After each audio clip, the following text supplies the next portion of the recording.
नमस्ते राकेश जी। नमस्ते समवाल जी। चलिए, बहुत बहुत स्वागत है राकेश जी। सभी दर्शकों को मेरा सादर प्रणाम। मैंने रिक्वेस्ट किया है हमारे बहुत अच्छे मित्र राकेश कुमार जी, जिनको किसी परिचय की जरूरत तो नहीं है, लेकिन फिर भी एक फॉर्मेलिटी है कि उनका परिचय मुझे देना होगा। राकेश जी और मेरी जो जान पहचान है वो पिछले 12-15 वर्ष की है, जब ये एक इंजीनियर के नाते एक बहुत बड़ी कंपनी में काम करते थे, तो वहां इनसे एक बार मुलाकात हुई थी। लेकिन राकेश जी पिछले अपने एक दशक से ज्यादा का समय पतंजलि परिवार और भारत स्वाभिमान को सेवा के रूप में दे चुके हैं, और निरंतर योग और भारत स्वाभिमान के प्रचार प्रसार में इन्होंने देश भर में और विश्व में बहुत दिल लगा करके काम कर रहे हैं। तो राकेश जी, बहुत बहुत धन्यवाद आपका समय निकालने के लिए। आजकल आप वैसे ही बड़े व्यस्त हैं।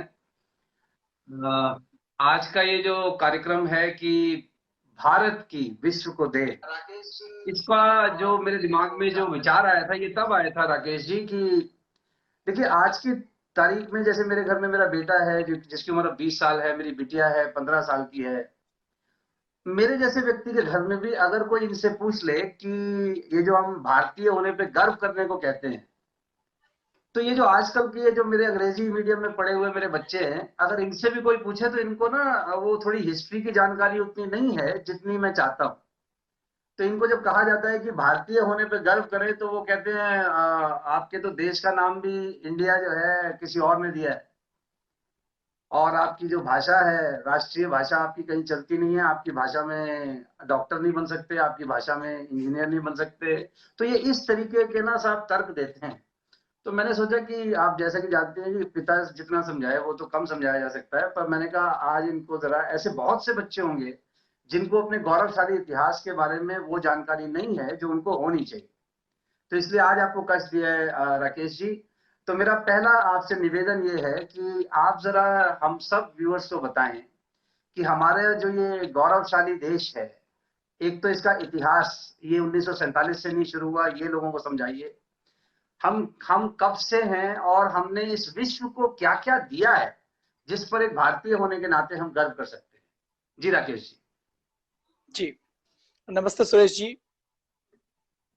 आपका धन्यवाद कि हम बैठकर एक ऐसे विषय के ऊपर बातचीत कर रहे हैं जिस विषय की जानकारी हर बच्चे को होनी चाहिए। और ये बड़ा दुर्भाग्य है, आप अलग अलग कंपनीज में, देश विदेश की बड़ी बड़ी कंपनियों में मोटिवेशनल सेमिनार करते हैं, उनको मैनेजमेंट के बारे में पढ़ाते हैं, उनको बताते हैं। जैसा आपने बताया, मेरा और आपका संबंध आज का नहीं है, लगभग लगभग 15 वर्ष पुराना संबंध है। और ये विषय जो आज हमने लिया है, विषय बड़ा महत्वपूर्ण है। हमें हमारी जो भारतीय शिक्षा व्यवस्था है उसमें हमारे राष्ट्र के गौरव क्या क्या हैं, हमें हमारे ऐसे पूर्वज कौन कौन रहे हैं, क्या क्या ज्ञान विज्ञान हमारे भारत में रहा है, इसके बारे में जानकारी नहीं दी जाती। मैं अगर आपके सामने सच कहूं तो 2008 तक जब मैं जिंदल स्टेनलेस में काम करता था एक इंजीनियर होने के नाते, तो वहां पर जब हम मेटेरियल साइंस को देखते थे कि स्टेनलेस स्टील बनाया जाता है, स्टेनलेस स्टील को ऐसे भट्टी में बनाया जाता है, उसके अलग अलग ग्रेड होते हैं, फिर उसका हीट ट्रीटमेंट करते हैं। तो उन सारी चीजों को देखकर हमें ये लगता था कि ये सारा ज्ञान विज्ञान यदि कहीं से आया है तो बाहर से आया है। और उस समय तक, मैं 2008 तक की बात करता हूं, कि खुद हमें जी नहीं पता था कि कोई हमसे पूछे कि जी हमारे देश में क्या अच्छा रहा है तो कुछ बता दीजिए, तो हम बता नहीं पाते थे। मैं कुछ विषय आपके सामने संक्षेप में रखूंगा और उसके बाद विस्तृत इसकी बात करेंगे। योग आयुर्वेद भारत ने दिया है, भारत का ज्ञान विज्ञान रहा है। कोरोना का समय आ चुका है, देश के लोगों को पता लग चुका है कि बाहर का हेल्थ सिस्टम बैठ चुका है। अब यदि कोई हेल्थ सिस्टम काम आएगा तो बाहर का हेल्थ इंफ्रास्ट्रक्चर काम नहीं आएगा, अपने अंदर का जो इंफ्रास्ट्रक्चर है वो काम आएगा। कोरोना बहुत चारों खूब। ओर है, और ये जी चारों ओर का कोरोना, बाहर की हमारे हॉस्पिटल कितने अच्छे हैं, हमारे पास डॉक्टर्स कितने हैं, हमारे हेल्थ का बजट कितना है। अमेरिका के अकेले हेल्थ के बजट की बात करें तो भारत का जितना टोटल बजट है उसका भी 3-4 गुना केवल हेल्थ का बजट रहता है। तो वाह। ये बाहर का सारा इंफ्रास्ट्रक्चर जहां फेल हो रहा है वहां हमारा योग शुरू होता है, वहां हमारा आयुर्वेद शुरू होता है। और ये योग और आयुर्वेद जो आज हम देखते जी हैं ये हमारे पूर्वजों की देन है। जी दूसरी हम बात करें, भाषा की बात करें, तो जो हमारी संस्कृत भाषा है ये जी सारी भाषाओं की मां हम इसको कह सकते हैं। बाकी जी भाषाओं के शब्दकोश की बात करें, व्याकरण की बात करें, और उसको जब हम संस्कृत से तुलना करते हैं, मैं खुद अपनी बात करूं तो 2008 से पहले हमें भी नहीं पता था कि हमारी भाषा का ये महत्व है। संस्कृत के बारे में यही कहा जाता था कि हमारे कुछ पुराने धर्म ग्रंथ इनके अंदर लिखे हुए हैं, उनके अंदर जी क्या लिखा हुआ है, कितना ज्ञान विज्ञान है, इसकी कोई जानकारी नहीं होती थी। तो ये जो संस्कृत भाषा है, और संस्कृत जी कितनी वैज्ञानिक है आप अंदाजा लगा लीजिए। मैं संस्कृत का विद्वान नहीं हूं, मैं आपकी तरह एक जिज्ञासु हूं, एक विद्यार्थी हूं। तो हम यदि देखिए, इंग्लिश में पेड़ शब्द का एक ही शब्द है ट्री। अब अगर हम जी संस्कृत में बात करेंगे तो उसका तरु है, उसका दरख्त है, उसका वृक्ष है, उसका तना है, उसका पेड़ है। और ये जो अलग अलग अर्थ हैं मैंने आपको कम बताए हैं क्योंकि मुझे उतनी जानकारी नहीं है, लेकिन ये जो 5 अर्थ हैं इन सबका मतलब अलग अलग निकलता है। तरु जो तैर जी सके, इसी प्रकार तने का अलग अर्थ अलग है, वृक्ष का अलग अर्थ है। तो ये हमारी भाषा की वैज्ञानिकता है। तो ये संस्कृत भाषा हमारी है। जितनी भाषाएं निकली हैं वो संस्कृत से निकली हैं ऐसा माना जाता है, और ये संस्कृत भाषा है, ये पूरी तरह से वैज्ञानिक भाषा है। इसके साथ साथ हम बात करें तो हमने आयुर्वेद में सर्जरी के 125 प्रकार के इक्विपमेंट, अभी आज ये माना जाता है कि महर्षि सुश्रुत जी ईसा मसीह से लगभग 1000 वर्ष पूर्व हुए हैं। तो 2500 से 3000 वर्ष पूर्व की तो अभी पांडुलिपियां हमें मिलती हैं, जिसमें महर्षि हाँ सुश्रुत ने, महर्षि चरक ने स्वास्थ्य के बारे में, आयुर्वेद के बारे में लिखा है। महर्षि सुश्रुत ने तो बहुत विस्तार पूर्वक 125 प्रकार के सर्जरी के यंत्रों की व्याख्या की है, बताया है। उस समय मोतियाबिंद का ऑपरेशन हमारे भारत में होता था, जी जो सिजेरियन का ऑपरेशन है वो भारत में होता था, और शरीर रचना क्रिया विज्ञान की पूरी जानकारी भारत को थी। ऐसी कुछ बातें आती हैं यूरोप से कि 15वीं शताब्दी तक यूरोप के अंदर हमारे शरीर के अंदर की ह्यूमन बॉडी एनाटॉमी और फिजियोलॉजी क्या है इसके बारे में बहुत कम जानकारी होती थी। अगर हम बात करें भारत, 1000 साल पुरानी तो पांडुलिपियां मिली हैं, जिसमें शरीर की जी एक एक नस नाड़ी से लेकर, एक एक अस्थि की एक एक संधि से लेकर, एक एक चीज का बहुत वैज्ञानिक विश्लेषण है। 15वीं शताब्दी तक यूरोप में क्या होता था, यूरोप में जिस मान्यताओं का, धार्मिक मान्यताओं का प्रचलन है, जहां पर स्वीकार की जाती हैं, तो उसमें यह माना जाता है कि यदि कोई व्यक्ति जिसका स्वर्गवास हो गया, जो डेड हो चुका, उसकी बॉडी को प्रिजर्व करके कब्र में रख लिया जाता है कि किसी एक दिन जी कोई जजमेंट का डे आएगा, उस दिन सब खड़े हो जाएंगे। तो वहां पर यह माना जाता है कि कोई व्यक्ति यदि मर गया तो उसका क्रॉस सेक्शन करना, उसको काटना, उसका पोस्टमार्टम करना ये ठीक नहीं है, क्योंकि उसका शरीर काट दिया जाएगा तो शायद उसको जब जजमेंट का डे आएगा तो उस समय वो खड़ा नहीं हो पाएगा या जीवित नहीं हो पाएगा, या उसको वो मोक्ष नहीं मिल पाएगा जो वहां की मान्यताओं की भाषा में मानते हैं। तो वहां जी के जी लोग 15वीं शताब्दी तक ये मानते थे कि शरीर के अंदर रहता है जैसे गुब्बारे के अंदर हवा भरी रहती है, जैसे होली के गुब्बारे में पानी भरा रहता है। नसों नाड़ियों के अंदर रक्त कैसे बहता है, ब्लड का सर्कुलेशन कैसे होता है, इसकी मान्यताएं पूरी दुनिया में बहुत सीमित थी, और अपने भारत में कितनी विस्तृत थी ये आयुर्वेद के माध्यम से महर्षि चरक और सुश्रुत के ग्रंथ जो आज है उससे हम अंदाजा लगा सकते हैं। हमारे भारत के अंदर अभी भी हम अपने पड़ोसी जी देशों में देखते हैं, तो जैसे चीन में, जापान में, साउथ कोरिया में बहुत अधिक मसालों का खानों का, चटपटा खाना या मसालों का प्रयोग करना, इसका प्रचलन अभी भी नहीं है। अपने भारत में जी मसालों का बहुत बड़ा विज्ञान रहा है, रसोई घर में हमने मसाले प्रयोग किए हैं। अभी कोरोना जी फैला हुआ है, पूरी दुनिया गिलोय का काढ़ा पी रही है, पूरी दुनिया में यह प्रमाणित हो गया कि हल्दी एक नेचुरल स्टेरॉइड है, नेचुरल जी एंटीबायोटिक है, एंटी फंगल है, जी एंटी वायरल है। तो ये जो हल्दी है ये हमारे भोजन में शामिल की गई। तो हल्दी हमारे यहाँ जो प्रचलन में आई उसमें कहीं ना कहीं कोई विज्ञान छुपा हुआ, केवल टेस्ट नहीं है। और ये हल्दी प्रयोग की जाती है वो हिमाचल के अंतिम गांव में भी प्रयोग की जाती है। ऐसा कोई गांव उत्तराखंड का जहां पर 4 ही मकान है, वहां की परंपराओं में भी है। उसको नहीं पता कि हल्दी के अंदर कौन सा एक्टिव कंपाउंड है, कैसे एंटीबायोटिक का काम करती है, कैसे स्टेरॉइड का काम करती है, लेकिन वो प्रयोग करता है, मसालों में प्रयोग करता है, रस्मों में प्रयोग करता है। शादी होती है तो हल्दी के बिना नहीं हो सकती, तो उसको हमने अपनी दैनिक जीवन से जोड़ा है। वस्त्र विज्ञान में भारत बहुत उन्नत रहा है। कितना उन्नत रहा है सैमवाल साहब, आप अंदाजा लगाइए। भारत के बारे में ये जो कहा जाता है ना कि भारत सोने की चिड़िया रही है, तो कई बार मेरे मन में ये सवाल उठता था कि भारत सोने की चिड़िया कैसे थी। सोने की खाने कभी भी भारत में बहुत अधिक नहीं रही। एक दो स्थानों के ऊपर सोना या हीरा भारत में निकलता है। भारत कोई गोल्ड का नेचुरली कोई बहुत बड़ा ऐसा नहीं है कि नेचुरल भारत के अंदर गोल्ड बहुत ज्यादा माइनिंग होता हो। तो ये भारत के अंदर जब हम इतिहास का अध्ययन करते हैं कि भारत के अंदर सोना निकलता नहीं था, लेकिन भारत की टेक्नोलॉजी इतनी उन्नत थी, भारत के वस्त्र, भारत के मसाले, भारत की दस्तकारी के आइटम, भारत का ज्ञान विज्ञान, भारत की धातुएं, भारत के रसायन, वो इतने उन्नत थे कि 1750 तक, सैमवाल साहब 1750 तक जो ग्लोबल मैन्युफैक्चरिंग में, ग्लोबल जीडीपी में भारत की हिस्सेदारी 25% होती थी। ये एक हिस्टोरिकल फैक्ट है। अभी जो चाइना ग्लोबल फैक्ट्री बना हुआ है, पूरी वर्ल्ड का ग्लोबल फैक्ट्री बना हुआ है, वो चाइना आज 25% ग्लोबल मैन्युफैक्चरिंग करता है, ग्लोबल प्रोडक्शन करता है। तो उस 25% के बराबर की हिस्सेदारी भारत की होती थी। और कब होती थी? 1750 तक होती थी। और इसके तो डाटा उपलब्ध हैं। तो वस्त्र विज्ञान हमारा ऐसा रहा है कि हमारे मसाले और वस्त्र जब यूरोप में जाते थे, तो उस समय सैमवाल साहब यूरोप के अंदर एक कल्चर पैदा हुआ।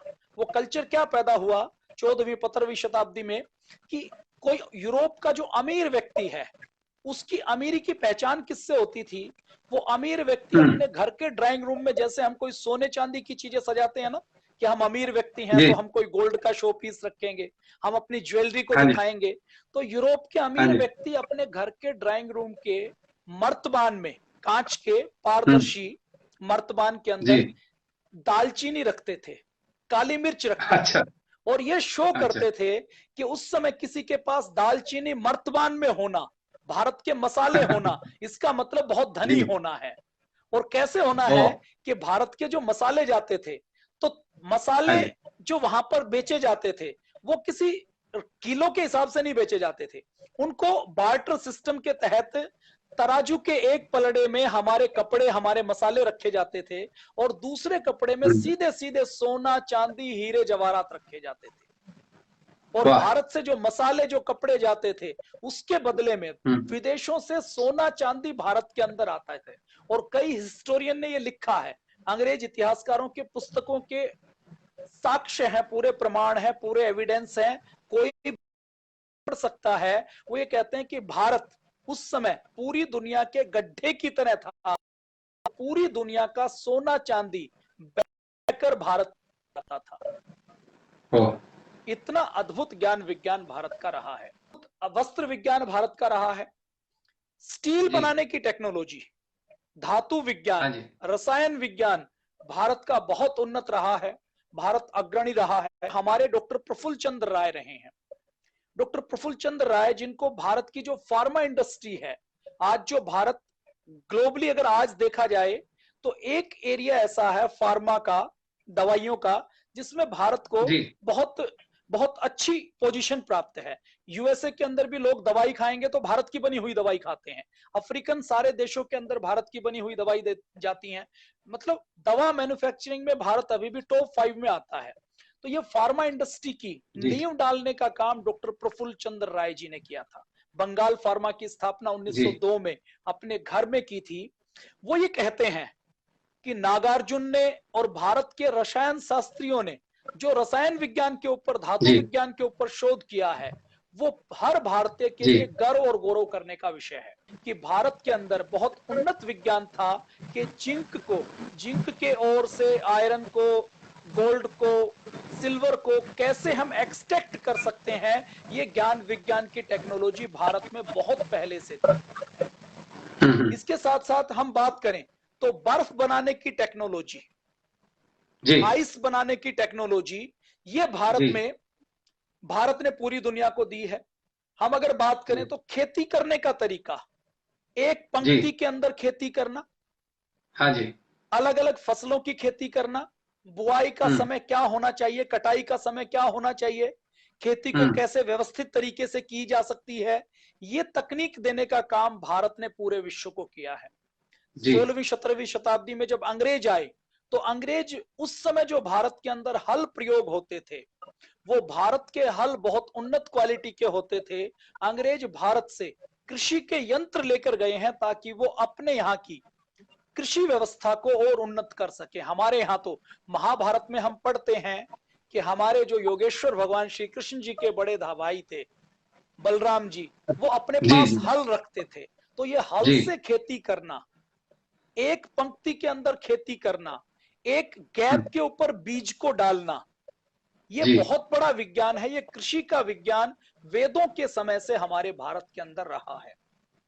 बहुत खूब। और हमने राकेश भाई केवल, ये जो, जी राकेश भाई जी इसमें जो एक चीज और मैं चाहता हूँ कि आप थोड़ा इस पे और प्रकाश डालें कि जी ये जो एक बड़ा दुष्प्रचार किया जाता है ना कि हमारा देश जो है शायद सभ्य जो है अंग्रेजों के आने के बाद ही हुआ है, इससे पहले शायद हम लोग सभ्यता हमें नहीं समझ में आती थी। तो जरा आप थोड़ा सा अगर इस पे प्रकाश डालें कि दुनिया की सबसे पुरानी और सबसे बड़ी सभ्यता हमारे भारतवर्ष की थी, तो इसके बारे में यदि आप कुछ तथ्य दें। बिल्कुल सुरेश जी, आपने बिल्कुल ठीक कहा। सबसे पुरानी सभ्यता हमारी रही है भारत, जो हमारे देश का नाम है। इसकी यदि संधि विच्छेद करते हैं तो भारत, भा अर्थात प्रकाश अर्थात ज्ञान, रत मतलब जी ऐसा स्थान, ऐसा क्षेत्र जो प्रकाश फैलाने में रत रहा हो, प्रकाश ही जिसने दिया हो, जिसने ज्ञान जी दिया हो। तो भारत की सभ्यता संस्कृति देखिए, अभी जो अलग अलग खुदाई के प्रमाण हैं, ये प्रमाण हम जी कंप्लीट नहीं मान सकते, लेकिन आज भी जो प्रमाण उपलब्ध हैं, वो चाहे मोहनजोदारो के हो, चाहे जी सिंधु घाटी के हो, और अभी तो राखी गढ़ी के अंदर हरियाणा में और खोज हुई है, उसने और जी कुछ नई चीजें उजागर की हैं। तो इन सब में जी भी हम देखें तो भारत के अंदर जो सभ्यता संस्कृति है, उसमें आप भवन निर्माण की कला देख लीजिए, उसके जी अंदर आप देख लीजिए कि व्यवस्थित जलो पानी की निकासी की प्रक्रिया कैसे थी, स्नानागारों की व्यवस्था कैसे थी। तो वो अपने आप में हमें बताती है कि भारत के अंदर सभ्यता संस्कृति बहुत महान रही है। मैं एक एग्जांपल आपके सामने देना चाहूंगा, और ये मैं बहुत रखता हूं, और मुझे लगता है कि ये एग्जांपल हम किसी के सामने रखते हैं तो एक तर्क तथ्य और प्रमाण के साथ हम अपनी बात को रख सकते हैं। अभी नालंदा विश्वविद्यालय का नाम आपने सुना होगा। जी अब जी भाई। जब 15वीं 16वीं शताब्दी में अंग्रेज आए, अंग्रेजों के आने के बाद 1835 में लॉर्ड मैकाले ने भारत में शिक्षा के कानून में पूरी तरह से बदलाव किया। उसके बाद से हमें यह लगता है कि विद्यालयों के अंदर जो लॉर्ड मैकाले या जो अंग्रेजी शिक्षा पद्धति से हमें पढ़ाया जाता है, वहां से ज्ञान विज्ञान शुरू होता है। जी ऐसा नहीं है। अंग्रेजों के आने से पहले भारत में व्यवस्थित गुरुकुल की ज्ञान विज्ञान की पूरी पद्धति रही है, पूरी एक शैली रही है, पूरा एक विकसित सभ्यता रही है। मैं एक एग्जांपल आपके सामने रखना चाहूंगा कि देखिए 1870 तक कोई भारतीय व्यक्ति, अंग्रेज ये कहते थे कि भारत के अंदर सभ्यता नहीं थी, संस्कृति नहीं थी, हमने इन लोगों को पढ़ना सिखाया, हमने इन लोगों को लिखना सिखाया, और लोगों ने भी ये मान लिया, और भारतीय लोगों जी ने तो और जल्दी मान लिया। उनके अंदर ऐसी मानसिक गुलामी आ गई कि वो इस बात का विरोध नहीं कर पाते। जी 1870 में क्या हुआ, 1870 में एक अंग्रेज थे, अलेक्जेंडर कनिंघम। वो आर्कियोलॉजिकल सर्वे का हमारा जो डिपार्टमेंट है, इसके पहले सर्वेयर हुए हैं। इस विभाग की, जो भारत का पुरातत्व विभाग है, इसकी स्थापना करने का काम अलेक्जेंडर कनिंघम ने किया। तो ये जो स्थापना की है इस डिपार्टमेंट की, तो 1870 के आसपास इन्होंने वेनसांग नाम का एक चीनी यात्री एक बार भारत में आया था, आपने उनका नाम सुना जी होगा, वेनसांग का। जी जी तो जी वो 7वीं 8वीं शताब्दी में भारत में आया था, चीन के रास्ते से अपनी राजा की अनुमति के बिना वो भारत में आया। भारत में उसने सुना हुआ था कि यहाँ पर कोई विश्वविद्यालय है और यहीं से हमें सच्चा ज्ञान मिल सकता है। और जब वो आया तो उसको इस बात की गारंटी नहीं थी कि वो वापस पहुंचेगा कि नहीं पहुंचेगा। खैर वो यहाँ आया, उसने अपनी एक डायरी लिखी, वो डायरी 1870 तक उपलब्ध थी, लेकिन वो डायरी चीनी भाषा में थी। उस डायरी को उसकी प्रूफ रीडिंग करवाना, उसकी ट्रांसलेशन करवाना और उसको दोबारा प्रिंट करवाने का काम अंग्रेज ने किया, अलेक्जेंडर कनिंघम ने किया। अब उन्होंने जब उस डायरी को पढ़ा तो उस डायरी में वेन्सांग ये लिखते हैं कि पटना के ऐसे ऐसे 90 मील दूर उत्तर में, दक्षिण में एक विश्वविद्यालय था 8वीं शताब्दी में, जिसमें 10,000 विद्यार्थी रेजिडेंशियल रहते थे। अब वो डायरी में लिखता है, डायरी को झूठ मानते हैं 1870 तक, क्योंकि नालंदा नाम की कोई चीज है नहीं, तो ये कहते हैं कि इसको खारिज कर देते हैं कि इसमें तो कपोल कल्पनाएं हैं। अब डॉक्टर अलेक्जेंडर ये सोचता है कि चलो हम देखते हैं कि कुछ ऐसा है या नहीं है, तो वो सर्वे करते करते वहां पर पहुंच जाते हैं जहां पर वेन्सांग ये कहता है कि यहां पर नालंदा विश्वविद्यालय होना चाहिए। वहां जाने के बाद वो देखते हैं कि वहां पर एक ऊंचा सा टीला है। 1870 में उनको टीला मिलता है, खुदाई नहीं हो पाती, ये बात वहीं पर दब जाती है। 1912 में फिर खुदाई शुरू होती है। तो 1912 से पहले भारत में क्या माना जाता था कि भारत के अंदर कोई शिक्षा व्यवस्था नहीं। अब 1912 में खुदाई होती है। 1917 में नालंदा विश्वविद्यालय की 3 मंजिलें वहां पर निकलती हैं, जो आज भी वहां पर उपलब्ध हैं। 1200 साल पुरानी ईंटें वहां पर हैं, 1500 साल पुरानी 3-3 मंजिलें वहां पर हैं। और वेन्सांग अपनी डायरी में क्या लिखता है, वो कहता है कि नालंदा विश्वविद्यालय में 10,000 विद्यार्थी पढ़ते थे। और अगली बात वो लिखता है कि नालंदा विश्वविद्यालय में 4 पुस्तकालय थे। वो कहता है कि नालंदा विश्वविद्यालय में पुस्तकालय था, वो मंजिल ऊंचा था। और वो कहता था, वेन्सांग कहता है कि जब हम नीचे खड़े होकर उस पुस्तकालय की ऊपरी मंजिल को देखते थे तो ऐसा लगता था कि उसकी चोटी बादलों को छू रही है। फिर वो आगे लिखता है कि यहां पर 90 लाख पांडुलिपियां थी। और वो कहता है कि लगभग 400 पांडुलिपियों की तो कॉपी बनाकर वेन्सांग अपने साथ चीन लेकर गया है। 10,000 विद्यार्थी पढ़ते थे। उस विश्वविद्यालय में एडमिशन लेने के लिए एंट्रेंस टेस्ट होता था। 10,000 विद्यार्थियों के लिए अलग अलग कमरा बना हुआ था। एक बार उस विश्वविद्यालय में प्रवेश मिल जाता था तो उस विद्यार्थी के पढ़ने की, लिखने की, पाठ्यक्रम की, पुस्तकों की, खाने की, वस्त्रों की सारी व्यवस्था विश्वविद्यालय की ओर से की जाती थी। विश्वविद्यालय कितना उन्नत था आप अंदाजा लगा लीजिए कि एडमिशन बहुत सिलेक्शन करने के बाद होता था। पूरी दुनिया से लोग पढ़ने के लिए आते थे। अब मैं आपसे एक छोटा सा सवाल रखता हूं कि अगर अलेक्जेंडर नाम का अंग्रेज उस टीले की खोज नहीं करता, अगर वेन्सांग की डायरी के आधार पर यह नालंदा विश्वविद्यालय नहीं निकलता, तो क्या मैं आज आपके सामने प्रमाण समेत ये बात कह सकता था कि भारत में विश्वविद्यालय होते थे? आज नालंदा हमारे सामने है जी। सैमुअल साहब, दुख की बात क्या है कि आज हमारे बच्चों को नालंदा के बारे में नहीं बताया जाता, नालंदा को दिखाया नहीं जाता, नहीं बताया जाता। नालंदा जाकर यदि कोई व्यक्ति वहां के गाइड से 1 घंटा वहां पर समझ ले कि यहाँ पर कैसे केमिस्ट्री की लैब होती थी, किस प्रकार से धातुओं के ऊपर, रसायन के ऊपर, मेडिसिन के ऊपर शोध किया जाता था, ज्ञान विज्ञान के ऊपर, परा अपरा विद्या के ऊपर, धर्म के साथ साथ यहाँ पर जो हमारी सामाजिक विद्याएं हैं उनके ऊपर किस प्रकार से शोध किया जाता था, तो कोई व्यक्ति ये नहीं सोच सकता कि भारत कभी ज्ञान विज्ञान में पिछड़ा रहा होगा। अब ये जो नालंदा विश्वविद्यालय है, ये केवल नालंदा नहीं था, तक्षशिला था, विक्रमशिला था, उद्दांतपुरी था। पूरे भारत का ऐसा कोई कोना नहीं था जहां पर 5-5, 10-10 हजार विद्यार्थियों की रेजिडेंशियल आवास के साथ विश्वविद्यालय नहीं, तो नालंदा विश्वविद्यालय होता था। तो जिस देश में 2000 साल पुराने नालंदा जैसे विश्वविद्यालय रहे हों, उस देश में कितना ज्ञान विज्ञान रहा होगा। और उस विश्वविद्यालय में केवल धर्म की पढ़ाई नहीं होती थी, मेडिसिन की पढ़ाई होती थी, शिल्प विज्ञान की पढ़ाई होती थी, खगोल शास्त्र की पढ़ाई होती थी, रसायन विज्ञान की पढ़ाई होती थी, मटेरियल साइंस की पढ़ाई होती थी। ये सारी जो लौकिक विद्याएं हैं जो मानव जीवन को उन्नत कर सकती हैं, समाज को उन्नत कर सकती हैं, इन सब की पढ़ाई उस समय उसमें होती थी। और राकेश जी, इस बात में कितना अगर आप थोड़ा प्रकाश डालें कि जो लेप्रेसी है, जो रोग है, इसका भी इलाज सबसे पहले अथर्ववेद में इसके बारे में वर्णन है ऑलरेडी। इस बात में कितनी सच्चाई? देखिए, जितने बीमारियों का अलग अलग वर्णन, अलग अलग कैटेगरी, उनकी पहचान, उनका निर्धारण महर्षि चरक ने, महर्षि सुश्रुत ने, महर्षि वाग्भट ने, इन्होंने खूब किया है।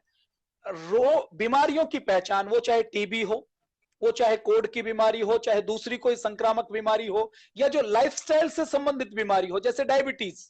अब डायबिटीज का लेवल कौन सा ठीक होगा, डायबिटीज की रेंज क्या होनी चाहिए, आज तो डब्ल्यूएचओ तय करता है। और डब्ल्यूएचओ के अंदर जो एक्सपर्ट कमेटी है, जो मेडिकल की कमेटी है, वो किसकी है, वो फार्मा कंपनियों की है।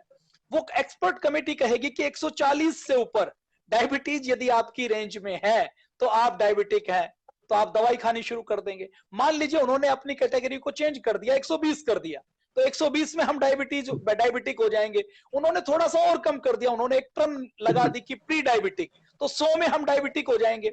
अब महर्षि चरक और सुश्रुत ने, वेदों से लेकर महर्षि चरक सुश्रुत ने डायबिटीज के बारे में भी लिखा है कि डायबिटीज की पहचान कैसे रखें। और उस समय मैं तो आश्चर्य करता हूं कि विज्ञान कितना उन्नत रहा होगा।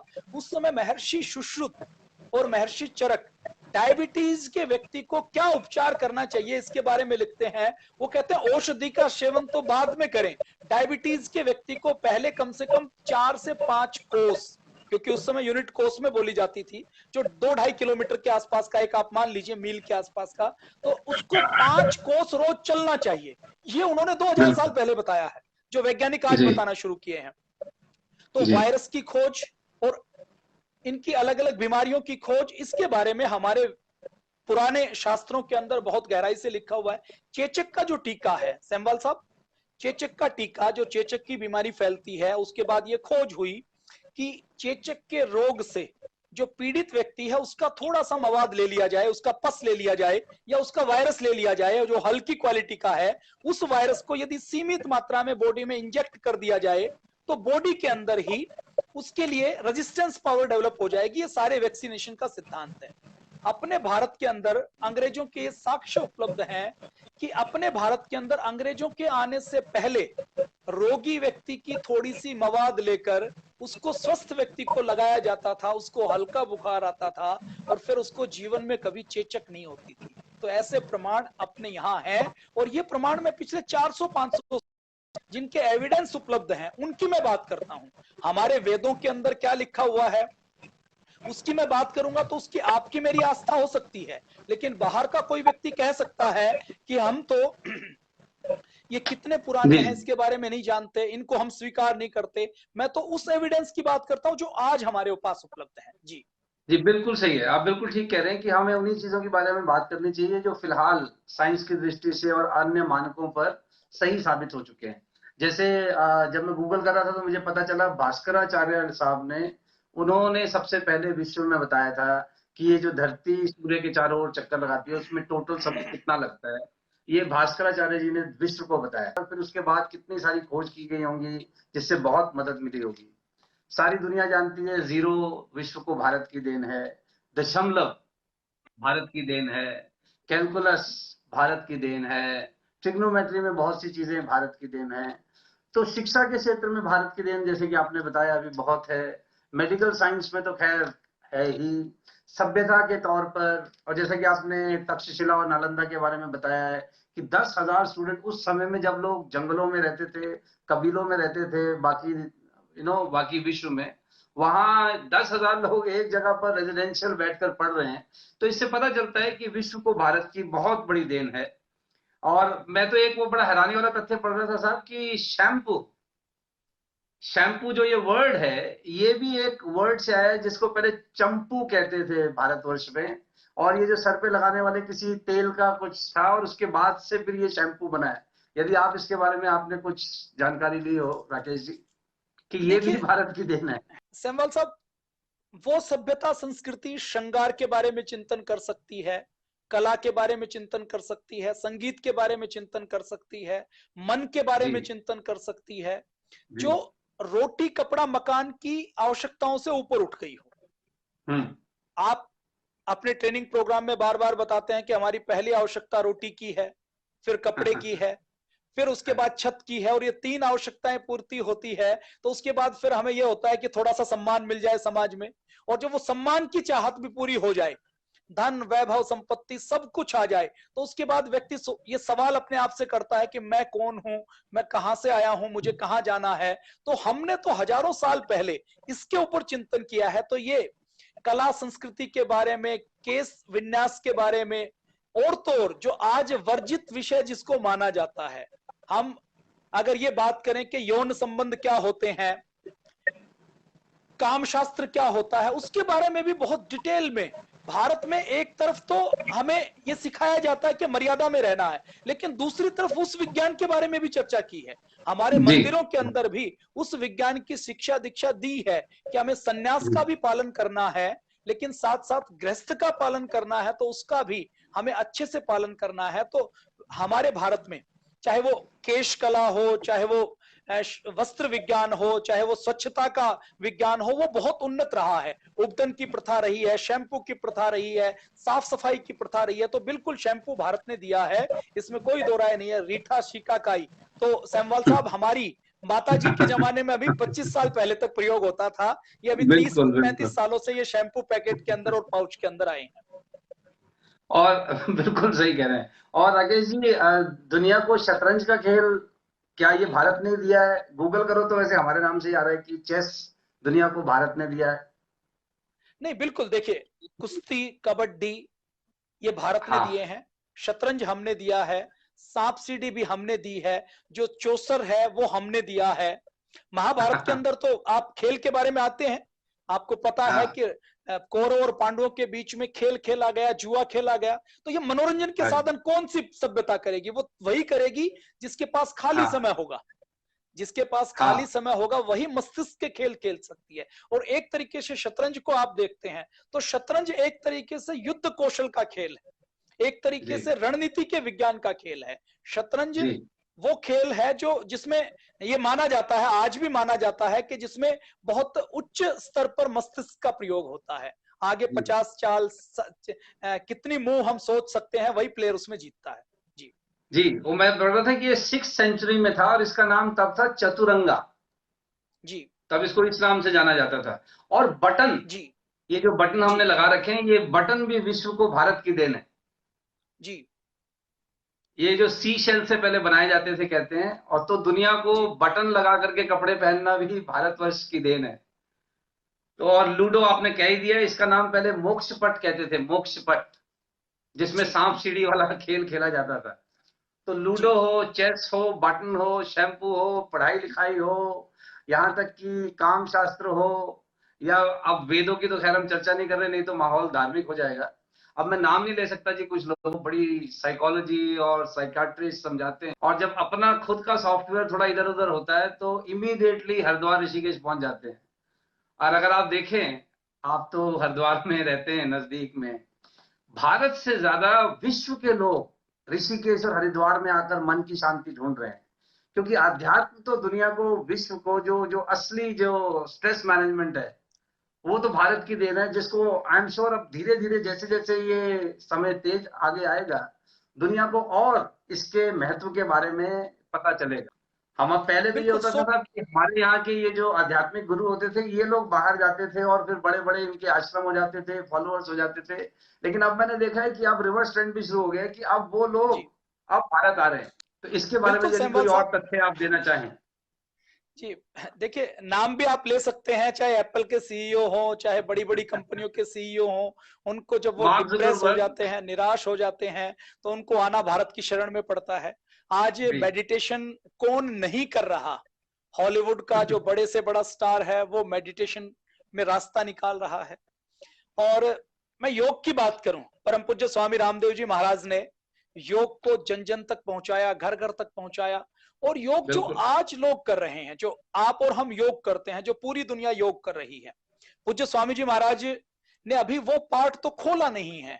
आज जो लोग योग कर रहे हैं, जिसके पीछे दीवाने हैं, 200 देशों ने बिना किसी झगड़े के, बिना किसी लॉजिक के उसको स्वीकार कर लिया है कि ठीक है, हम 21 जून को योग दिवस मनाएंगे और योग से सारी बीमारियां दूर होती हैं, योग से हम ठीक रह सकते हैं। ये पूरी दुनिया ने मान लिया है।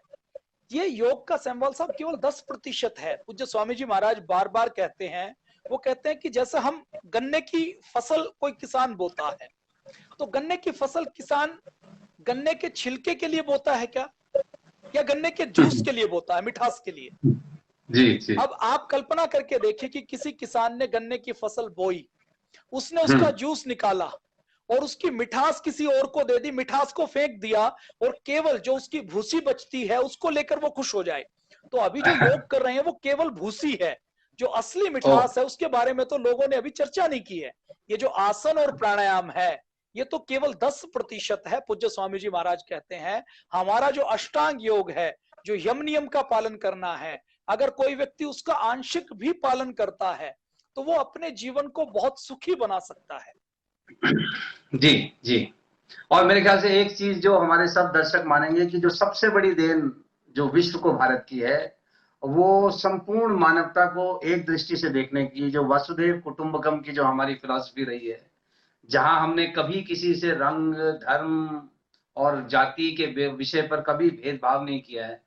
सर्वधर्म संभाव का जो पूरे विश्व को भारत की देन है, अगर यही वसुधैव कुटुंबकम अगर सब जगह हो जाए और सब एक दूसरे की आस्था और मान्यताओं का सम्मान करने लगे, और जो आपसे भिन्न है वो शत्रु नहीं है, अगर इन सब चीजों को सारा विश्व मान जाए, तो मुझे लगता है कि 60-70% जो झगड़े हो रहे हैं वो तो आज ही खत्म हो जाएंगे।